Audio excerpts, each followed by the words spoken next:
Chowmein complete. শীতকাল তো চলে গেছে বলতে পারো, মানে শীতকাল আছে বাট ঠান্ডাটা নেই।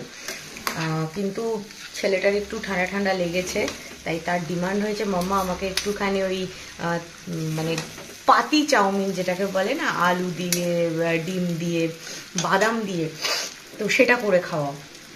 তা আমিও বললাম চলো করি, আমারও একটু খেতে ইচ্ছা করলো। এই দেখো, দেখতে তো দারুণ হয়েছে, আশা করি খেতেও খুব ভালো হবে। আমরা ছোটবেলায় স্কুলে যখন যেতাম, মা মেজমারা আমাদের এই টিফিনটা করে দিত ম্যাক্সিমাম দিনে। এই যে মটরশুঁটি, ফুলকপি, বাদাম, ডিম সব দিয়ে একদম মায়ের হাতের চাউমিন যেটাকে বলতে পারো। তো আজকে আমি আমার ছানাটার জন্য বানাচ্ছি।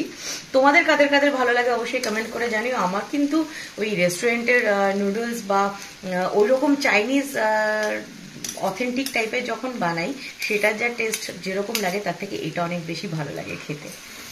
একদম সেই ছোটবেলার স্কুলে যাওয়ার টিফিন চাউমিন।